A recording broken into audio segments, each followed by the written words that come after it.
Hey guys, இன்னைக்கு Vinayagar Chaturthi. So காலையில் ஒரு 5:30க்கு அலாரம் வச்சு அதை ஆஃப் பண்ணிவிட்டு திரும்ப ஒரு 5:50 போல் தான் எழுந்திருந்தேன். ஸோ எழுந்த உடனே ஃபஸ்ட்டு வாசல் பெருக்கி கோலம் போட்டிருந்தேன். இந்த கலர் கோலம் போட்டு விநாயகரெல்லாம் போட்டு ஏதோ ஓரளவுக்கு அழகாக கொண்டு வந்திருந்தேன்னு நினைக்கிறேன்.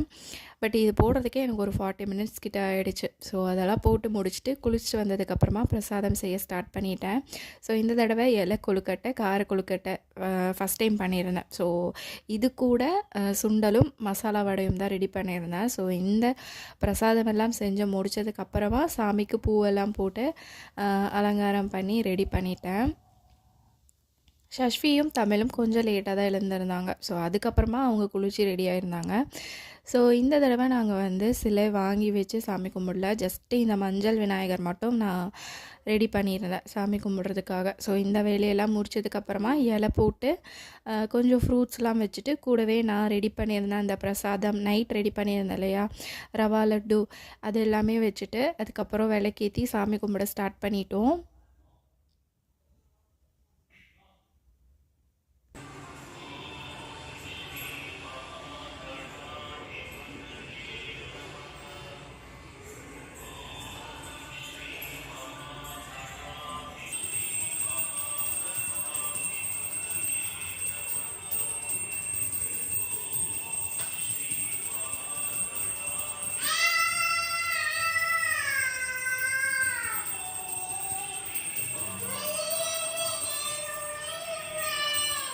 நாங்கள் சாமி கும்பிட்றதெல்லாம் பார்த்து பார்த்து சஷ்வி குட்டியும் நல்லா சாமி கும்பிடுவாங்க. ஸோ அவங்க நின்று சாமி கும்பிட்றாங்க பாருங்கள்.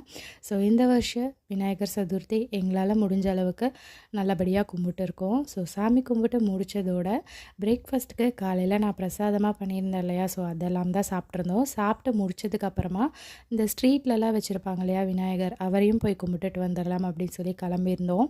அப்போ தான் ஞாபகமே வந்துருந்துச்சு காலையில் செம்பருத்தி பறிக்கவே இல்லை அப்படின்ட்டு. ஸோ அதை பறித்து இந்த விநாயகருக்கே கொடுத்துடலாம் அப்படின்னு சொல்லி கொடுத்துட்டு அவரையும் வேண்டிக்கிட்டு அங்கேருந்து அப்படியே கிளம்பி வீட்டுக்கு வந்துட்டோம்.